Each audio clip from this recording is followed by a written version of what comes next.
Hello everyone, my name is Buddy Deshler, and this is episode 1 of Tips for the Entrepreneurial Student, a web series based off my lecture, The Entrepreneurial Student, Your Music Career Begins Now. This episode is going to focus on relationships.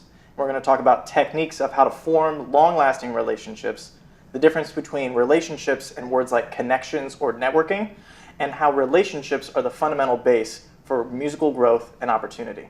I'm super excited because I could not be in a more perfect place or with a more perfect person for this episode. Joining me today is Denis Wick Product Specialist and Artist Relations Manager, Mary Galime. Woo! So normally I'd say thank you for being here, but really thank you for letting me be here in your Denis Wick Advisory Studio. I thought it'd be great if we started with you explaining what your job is as Artist Relations Manager, since this episode is on relationships. Sure. As an Artist Relations Manager, that role can take a lot of different meanings depending on what size product group you're working with or how big the company is you're working with. And one of the things I really appreciate about working with the Denis Wick Artist Group is that we're a smaller, close-knit group of artists, and it's strictly built on relationship. We are approached by many artists who want to be endorsed immediately, but we really work hard to get to know our artists and make sure that we are able to support them in the ways they need and that they will be a good representation of our product group as well. So everything revolves specifically around that initial relationship and that continued relationship that we're able to have with them. Right, so it's really important to not just hire a great player or sign on a good educator or something, but really getting a chance to know the person and can I have a good relationship with them? When I was in grad school, actually, my trumpet teacher, it was John Hagstrom, before he let anybody in the studio, I remember at the very end of my audition, he said, you played a great audition, but no matter how great you played, 50% of this audition is, you've got to be a good human being too, because it is just as important to me that you'll be a good musician as you will be a human being. And those words really affected how I approached becoming an artist manager for Denis Wick, because I wanted to approach my artist group the same way. Great. So that goes into our first tip. Make many great impressions. Notice I said impressions, plural, because a first impression is important, but the more great impressions you can have, the deeper a relationship you can make. When people say that they're going to network or they're working on their networking, that's sort of true, but it makes it seem like after one conversation or encounter that they've accomplished their job. You want to make as many great impressions as possible so that way you can form a deeper relationship.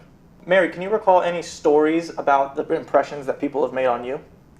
Yes, for better and for worse.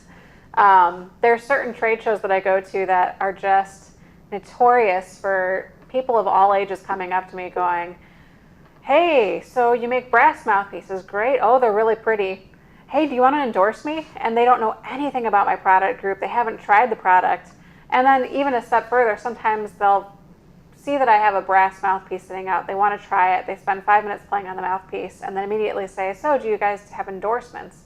And this is the wrong way to go about it, because especially for a company that wants to build a relationship, and every company does want to build a relationship, the relationships and the endorsement situations that really work, for instance, Buddy, when you came to Denis Wick, you had already tried out the product, you had bought a mouthpiece, you'd played it for a few months, you found that you loved it, and it's a relief when I have an artist come up to me, or a potential artist come up to me and say, hey, I've been playing your mouthpiece now for 6 months, for a while, and I just really enjoy it. And I was wondering, is there any way we can work together to help promote this product? And that is a great opening, because now I know that this person has some experience in my product group and they have a willingness to collaborate. And that is a mutually beneficial relationship. Well, I'm glad that I was able to make a great impression on you, which is a perfect segue into our second tip. Not everything is about you. Usually when we contact somebody, it's because we want something or we need something, which is okay because helping each other is part of the game. But you have to remember that relationships are about multiple people or parties benefiting from a situation. How can you work together to create a mutually beneficial situation? Mary, could you elaborate on what it's like working together with artists? It's hard to say. It's hard to generalize or find a general way to say what we do with artists, because it's really it's an individual relationship, and each relationship is unique. Each of you have your own way of doing things, and the best way that I can approach the artist relationship is by getting to know my artists better. So I spend a good year trying to stalk you guys a little bit to get to know what it is that you like doing. Are you performance-based? Are you clinician-based? Are you education-based? And in those specific genres, are you specializing in any certain area? And once I have a good idea of what you're doing and what you are passionate about doing, then it allows me to be a little bit more creative in my job and see how I can connect what we're doing here at Danzer or what the music industry is doing to you. Great. Tip 3, quid pro quo, which is Latin for don't be a jerk. Sort of related to the last topic, quid pro quo, something for something. How can you return the favor? How can you take initiative to show that the relationship that you have with someone is important to you? If all you do is take, the well will eventually run dry. Yeah, I completely agree with that. There isn't an expectation on my end of all these great things that you're going to do for me, but even small things like, using a hashtag that the Denis Wick product group is using regularly, or, somehow connecting with us on social media, that's huge for a marketing department.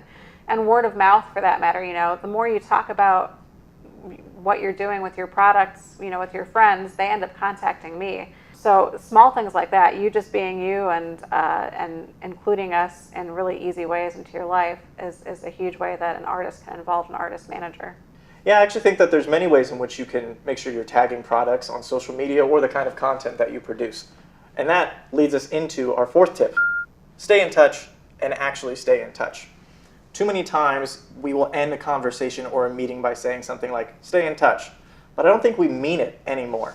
It becomes too blasé. But you don't need to reach out to somebody just because you need something from them. You can stay in touch by saying hello or taking an interest in their personal life outside of professional related business. And we get busy moving on to the next thing in life.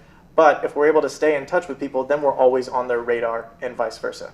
Yeah, I would say staying in touch for artist management is really important. One of the best ways I keep in touch with my artists is keeping up with them on Facebook. I find out about what their kids are doing and major life achievements, and it becomes much easier to communicate about other things when you have multiple areas in which your artist. So keeping in touch that way, I think just on the small stuff that isn't necessarily even related to the artist relationship is really important. But outside of that, just small things, like when I know that my artist is going to be going on a tour, it allows me to be more creative about what we do in the future with the artist if they just drop me a line as what they're doing or something neat that happened. So it's well-rounded communication, both in terms of personal and professional discussion or communication. It's really important to me as artist manager. Mary, I want to thank you for joining us on this episode of Tips for the Entrepreneurial Student, as well as all your insight into relationships. Oh, it was great having you out at the studio. I want to finalize this episode by just saying that people will help others to the extent of their relationship. I can safely say that all of my opportunities have stemmed from the relationships I've had with people and organizations, and that really goes a long way. I'd like to make a special shout out to today's coffee appearance, which is the Dunkin' Donuts blend via the Keurig machine here at the Denis Wick Advisory Studio.